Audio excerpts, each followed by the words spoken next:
News, Lagos. Interesting findings there. Well, our next Sunday special is about youth restiveness in Niger State and specifically in the capital city of Minna. This menace is beginning to raise security concerns in the city center.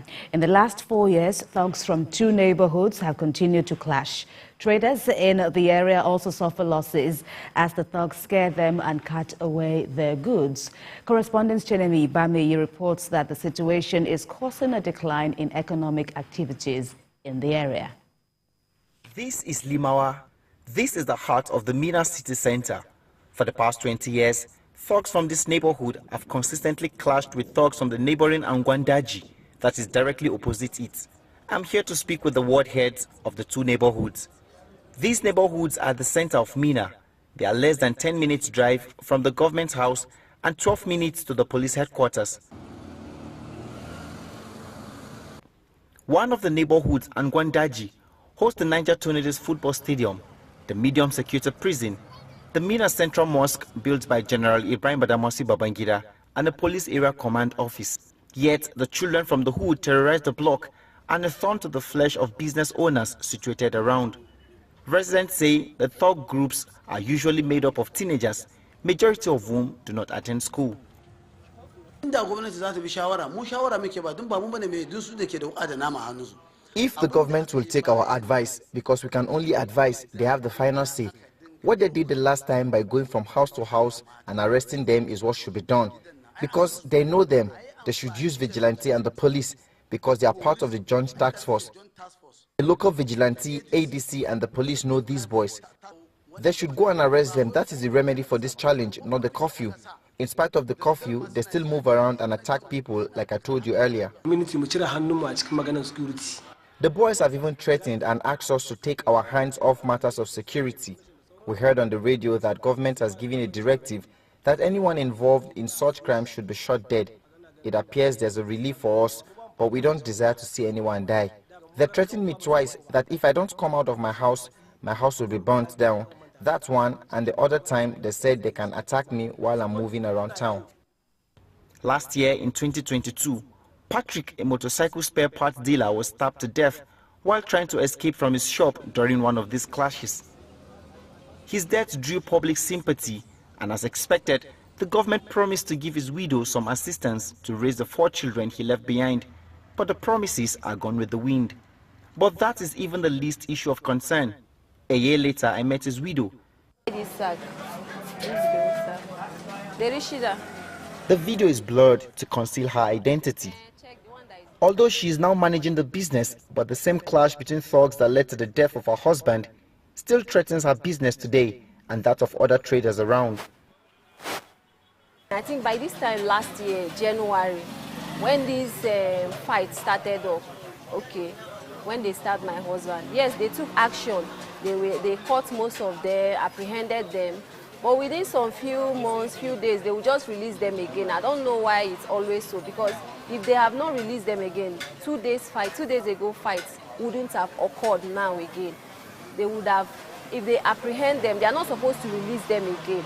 At least if they are not releasing them, the thing will not be reoccurring. The thing that affect us, because you go leave your house, go shop, to come for everything, go give your children, you go fight that and they start the fight. And when they start the fight, maybe I don't already put fire, understand, put to yam. I'm not able to carry the yam run or carry the fire on. Look at my children, I'm not getting any shop to run to. Next time I go leave the yam, they run for my children. And then sometimes they go pack my yam, do something for me, carry my umbrella, scatter everything, I just... They cry, that they break. Even that before yesterday, I don't say anything.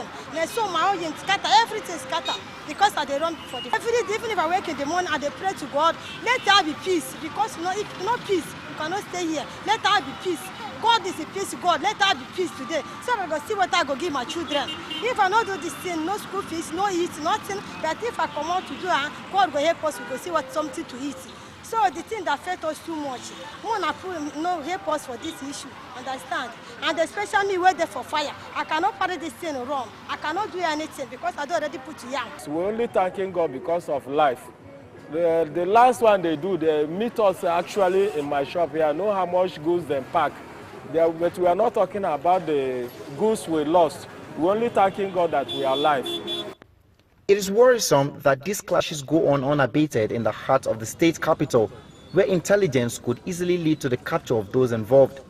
The community head says in 2022, the leaders of the groups were arrested and taken to correctional centers, but just before the primary elections, they were released and are back on the streets. He accuses politicians of using them as political talks at the expense of the peace and safety of the people. The last time they arrested them, when it was time for the primary elections, they released them.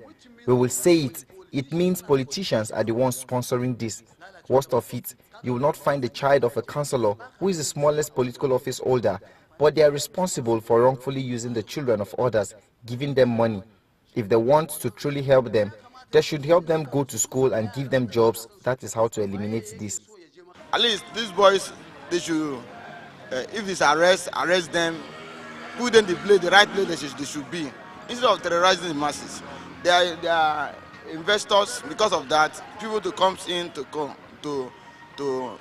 stay, they are not doing that. And because of that, all of us, we are in fear. Please. The state government imposed a curfew in the neighborhoods between 9 p.m. to 6 a.m., but the people complain that there are still pockets of attacks in broad daylight on innocent citizens. The Commissioner for Internal Security, Emmanuel Umar, says the police have been instructed to meet with equal force anyone found with dangerous weapons perpetrating any form of crime. Whenever they are doing these riots, we are not stable. Like 2 days ago, none of us opened our shops because of this issue. Everybody, they were all scared, running around, because if you are unfortunate and they stab you, they will all just say, sorry, sorry, sorry. That one has gone. This is the popular Ogbomosho junction here in the heart of Minna. To my right is Angwandaji and to my left is Limawa. Thugs from these neighborhoods clash right here in the middle of this place every time. And when they do so, they use this as an opportunity to attack these traders behind me and also steal the wares. It is greatly affecting economic activities in this place. And if it is not nipped at the bud, there might be no end to the losses. Chenemibamei, TVC News.